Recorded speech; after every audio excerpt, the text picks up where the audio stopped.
Alrighty, we are back with your favorite podcast show of the week. This is Location Weekly, and it's episode number 482. Hope everybody's had a good week. We are in the middle of September now. Kids are back at school. COVID cases are rising. It's all here. It's all happening. Playoff baseball is just around the corner. Weather's getting a bit crisper outside and a bit cooler. What's going on for you, Abriana? Yeah, I mean, you just kind of covered it all. I don't know that it's cooling off too much. We've had a few cooler days, which has been really nice for going for a run. But by cooler, I mean not 95. So there's that. It's funny because whenever I think about like Halloween coming, Halloween here has like two drastic ways that it can go in Atlanta. And one is that like you're sweating and it's just incredibly hot and uncomfortable in whatever costume you're in or your kids are in. And then the other option is like it's way colder than you anticipated. And the kids are like, I'm cold, I'm uncomfortable, like, let's go inside, enough with the candy. So, I mean, at least my kids, which is surprising. So yeah, like it's weird just this time of year. It's like kind of all over the place and we just don't know what to expect. But I don't know. I mean, I feel like summer is kind of sad that summer's over and nobody really got to have like that real summer with all their friends and all the barbecues and all the trips But it's a and summer all you those can't things. forget, That is true. right? That is true. Yeah. Oh, Not you missed the other time. basketball playoffs are here too. Yeah, my Raptors are out. I'm not watching, but Yeah, it'll be a very interesting game between the Clippers and Nuggets, though, coming up. yes. Yes. Yes. And and my friend from Pandora shared VIP The Killers streaming live tonight, live concert for Oh, Pandora. So I might join that. But besides that, there's really not a lot going on for me. Just living the dream as usual. there you go. There you go. So, are you actually sending your kids out for trick or treating? Oh, we haven't even had that conversation. I don't think that's going to happen. If anything, I would imagine that a few families might get together and do something together. But I don't know. I mean, I have no idea what's going to happen. They're in school. I don't know what the difference is in putting on a mask and letting people throw candy out to you. Just catch it from far away, maybe. Yeah, I mean, it could be a I great don't way to know. look for the next big picture for MLB. They should get behind it. Yeah, that's a great idea. Or remember how we did that story around the fat Jewish and like his wine truck Yeah. sponsored wine truck that was actually like doing the manicures and stuff. Maybe they could just do something that's like drives by and gives kids candy. I don't know. Here you go. Yeah, but don't Mm. take candy from strangers though. That's what they teach you, right?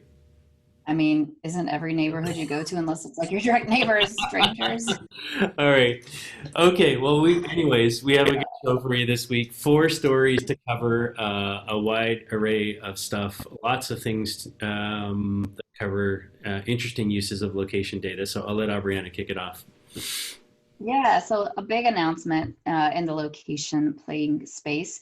And, I would say that we have been pretty on top of our predictions for this year when we said that like the mobile location players are going to continue to consolidate or potentially die off because InMarket has now bought NinthDecimal, and they are combining for an annual revenue of 100 million. That's what they're reporting for their location measurement and digital marketing services. It sounds like InMarket is trying to, shift a little bit less from a focus of, being pigeonholed as just a location data provider to being more real-time data-driven marketing analytics.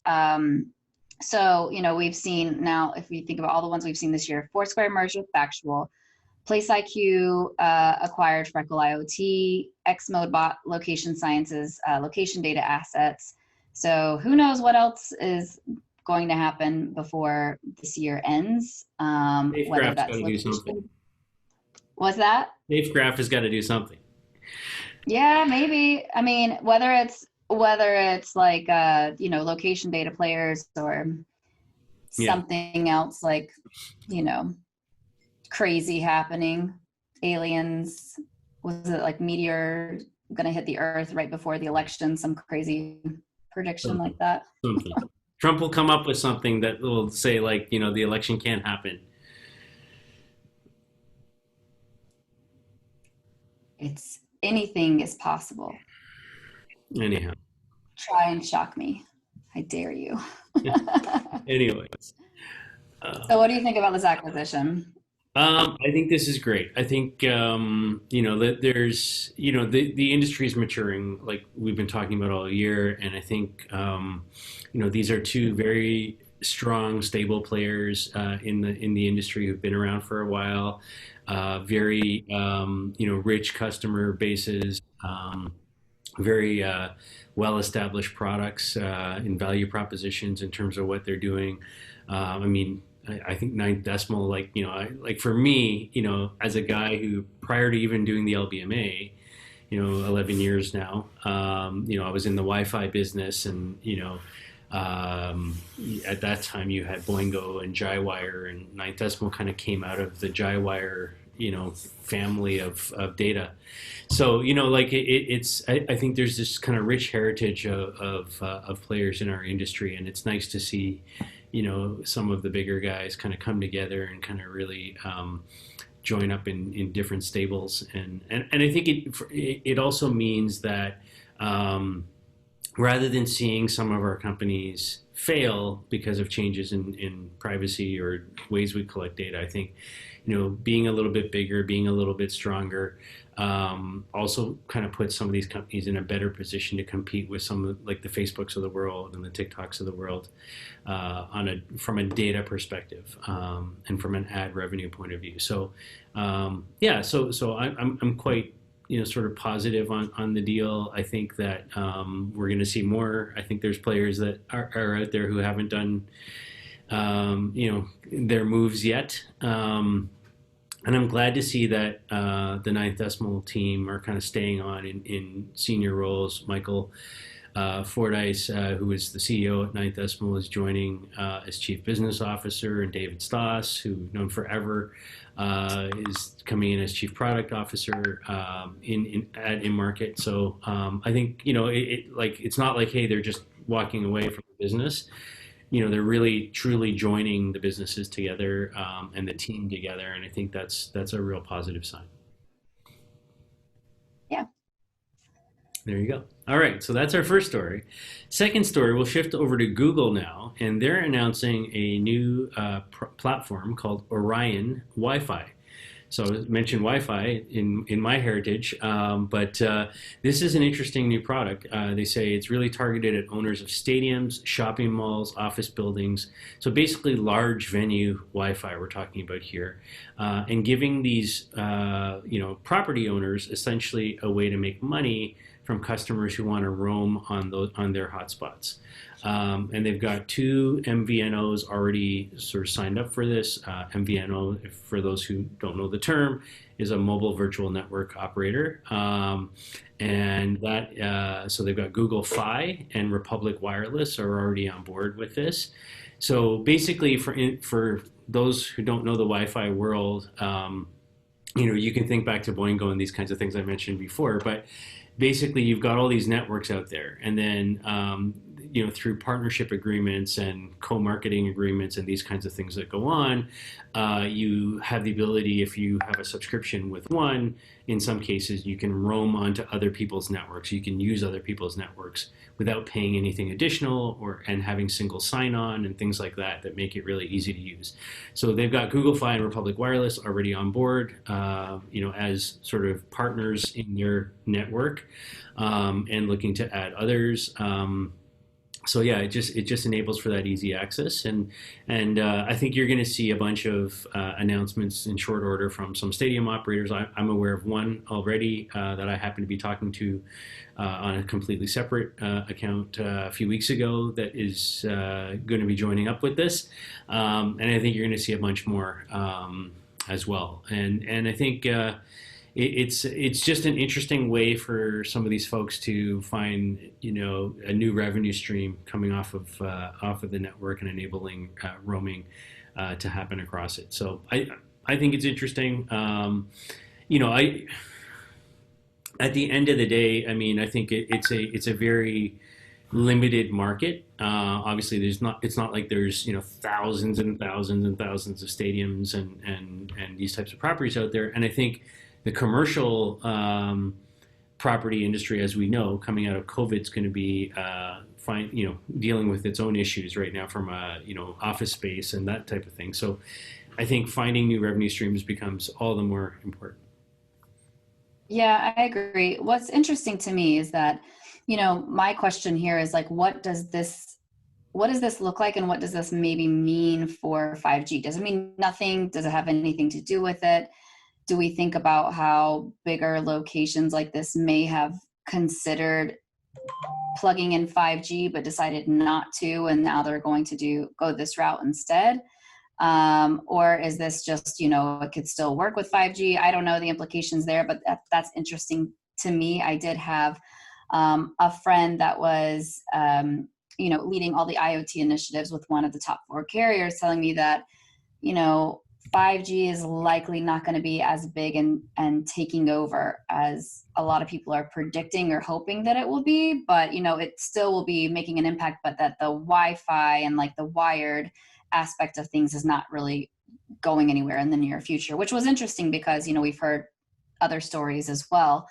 The other question I have is like, if Google is getting into this, what is the benefit to them beyond just a, increase in revenue, right? This is a new revenue stream, but as you mentioned, there's not like, tons of customers that they can go out and acquire. So for me, this makes me think that there's a data play involved, and likely being able to say, okay, I want to know who visits where and what Wi-Fi network they're on and what they're interested in, so that I can then sell them, whatever else, or push them audience targeting, messaging, and advertising through all of the other Google properties.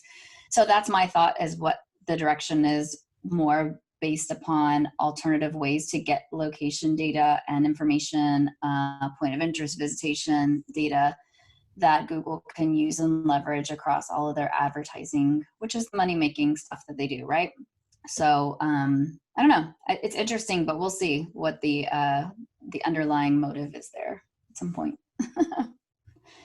Yeah, I think it's a smart move, and I think it benefits both sides, right? I think there is a data play. I'm with you on that, but I think from the property owner perspective, this is not typically, for most of these property owners, this is something that's not core to their business, right? Data management and monetization in that sense. I mean, they're more about fan experience and these kinds of things, or customer experience, in shopping malls and so on.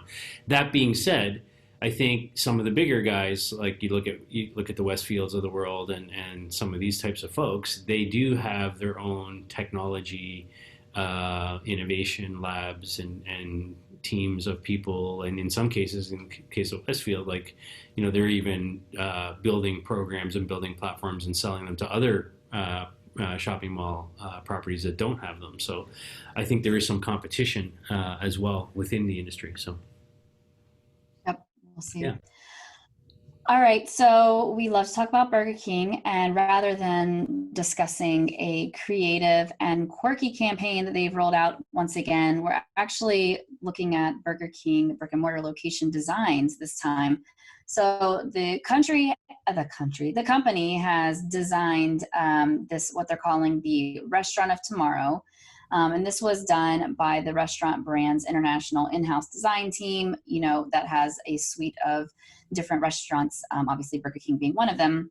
And so they had input from technology and operations, and then the food innovation teams, and what would work best. Obviously with COVID and people not going inside and dining in, and, drive-through traffic being up, or delivery, they're taking all those things into consideration for the future and how people, prefer to, receive their food. What's interesting is that, they quoted a number that said actually the drive-through usage was already up 40% in 2019 as compared to 2018, and that's all before the pandemic. So obviously, regardless of COVID or not, drive-through usage and the convenience factor there is, just going up. But the restaurants that they've created are about 60% smaller than the traditional restaurants. And, they're trying to improve the guest experience, and they're looking at lots of different food option ordering modes and delivery modes. So some of the features that they listed would be like a drive-in area under solar powered canopies. So guests could place their order through the Burger King app and have it delivered and, brought out to the car. Dedicated parking spots for curbside delivery, pickup lockers for mobile delivery, multiple drive-through lanes, that would also provide a view into the kitchen, and maybe an external walk-up window for people who are, walking or maybe not driving instead. And they also said that for a reduced footprint, they were looking at having a suspended kitchen where they would have like a conveyor belt system that would bring the food down, and each spot and lane would have its own pickup spot. So this idea, I don't know, have you ever been to a Sonic drive-in? It kind of reminds me of that. It's like, you can go through the drive-through, but you can also just pull in. There's a screen there. You just touch the button and you order. And I like it because, from me, it's kind of convenient when you think about like ordering for a family or more than just yourself, like having the ability to kind of digest everything that's on the menu beforehand, like what's the new stuff that is there that maybe you want to try, and figure out what everybody wants before you have to push the button and order. Same thing with, the order app as well. Like having the ability just to kind of digest everything before you get to that moment. You're like, I need a second. Can you give me just a minute? Because that's how I am. I like to just make sure I review all my choices before I, commit to something. But also, there's other restaurant trends that are looking like this as well. And Taco Bell announced a Go Mobile concept with a dual drive-through, and then bellhops who kind of facilitate the order process. So it's likely like a Chick-fil-A. A lot of the Chick-fil-A's have double drive-throughs now, at least the new ones that are being built. When it's rush hour, when there's more people that are coming through the drive-through, they always have somebody that's out there taking the orders rather than just using the machine. You pay before you get to the window, so that when you get there, it's just they're handing your food and you're going. And it's very like contactless as well, where they're just like pushing out a tray, you pick it up, there's no like touching involved anymore or changing of money. So, there's a lot of those things that each restaurant I feel like has kind of figured out, okay, this works well, this doesn't. And you can, they also mentioned that you can pre-order or app order while you park. And that for me, again, like just taking the confusion out of things and giving people like a little more time to decide what they want, I think is a great consumer experience. And the drive-in, the drive-in, what's old is new, right? Like that, Yep. that whole idea of, just parking in your car, but still being out and around people and sort of in a social setting where you can roll down your windows and hear the music. It's fun. It's like reigniting the good parts of the 50s. There you go. You just know, yeah. I mean, you just got to watch those people like actually know how to roller skate with your food, as opposed to like tripping on the curb and spilling it. And yeah, I mean, I'm with you. I think that at least in North America, this is a feasible model, right? Like obviously in Europe and in the APAC regions, this isn't going to happen because they just don't have the space to build properties with drive-throughs and double lanes and that type of thing. It's just not feasible. But I think here this definitely makes sense. And as you were talking, I was thinking about there was somewhere I was. I'm trying to think now. Like fairly recently, I was on a trip like in the last year, and there was a McDonald's that was using conveyor belts in an airport restaurant somewhere to like they make the food and then it comes down this whole conveyor belt system, and it was pretty cool. I'll have to dig that one up now. But yeah, I think it's a bit like the Krispy Kreme experience, right? Like watching those donuts, sort of be made and kind of come off hot and fresh, and sort of the theater of it, the entertainment aspect of it. And I think there's something about that too that can be incorporated into how we're building these restaurants now, that are, if people are going to go out, if people aren't just going to order everything delivered to their house, then like make it fun, make it entertaining, make it interesting for them too at the same time, right? And I think that's a big part of it. So I'm glad to see Burger King, and not just Burger King, like many other chains are thinking about this kind of stuff as well. So Chipotle and Shake Shack and Taco Bell and everybody. So yeah, so it's good.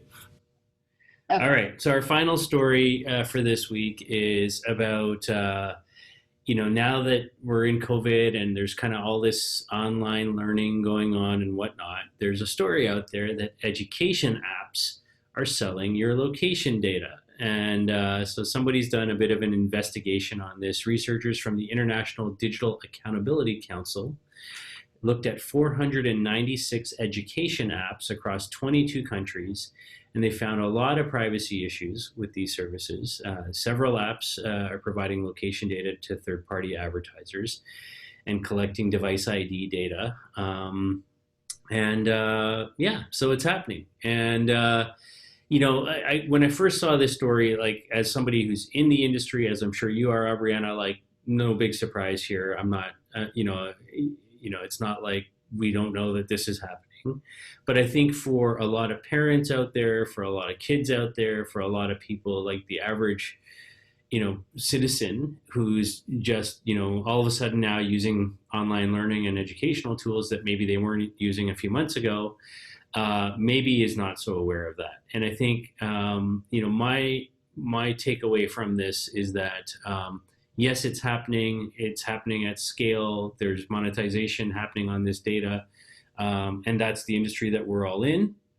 I think that there needs to be, really, really strong disclosure on the parts of these education apps, to the parents, to the users, indicating what they're doing, what their privacy policies are, how they're selling, what they can do with this data. And giving the people, I think, in the case of this type of app category specifically, give people the option to pay something. So if you don't want this data to be sold, and you want to use this app, it's $5 a month, or whatever it's going to be. Because yes, they can't just provide something for free. They do need to find a way to pay for it and make money from it, because that's what businesses do. So I think, to me, it's just about proper disclosure, proper consent, and finding the right sort of monetization model. Some people will be completely fine with free and having their data out there, as people are for many other apps and services, Facebook, etc. And others would prefer to pay something and say, okay, no, that part of my world, my data is protected. And instead I pay $5 a month or whatever. What are your thoughts on this? So I think there's a couple ways to look at this. One, I completely agree that, apps and sites have to be able to monetize what they do. I mean, that's the bottom line. They have people to pay. They've got to keep up with all of the bugs and fixes, and advertising is an easy way for them to do that. And in order to be able to advertise, they need to have audience segments, and a lot of that is tied to location. What I would guess is that most of the location data that they're capturing and storing and using for this is probably not at a hyper granular level, but more at, hey, this is a DMA level, or this is the postal code where these consumers are residing, so that they can say what people might have an affinity for, so that the advertisers can appropriately target their messaging, because nothing is free. And yes, even the website that is putting this story out has tons of advertising all over it that's likely using some type of location intelligence at a level to decide what ads it should show. So I think the challenge there is, like, with children, obviously you need to be hypersensitive and making sure that all of those things are very clear cut, and that they're doing a good job with all of the opt-ins, whether that's you can use my location just while I'm using the app, or you can use my location all the time, or what does that mean, or here's the price that you need to pay. So I think that, it is common. I think that there's a lot of technology changes on the rise that are likely going to combat this as well, right? So if they start truncating lat long, then you don't need to worry about people being able to find children, tied to this information and data. And if they're also selling location data information, I can guarantee you that it's more of an audience. So, these maids happen to be within these locations at these times, and they are doing, educational apps is typically the way that it works. There's also a lot of laws against like what you can sell from a child's perspective in terms of like app usage and things of that.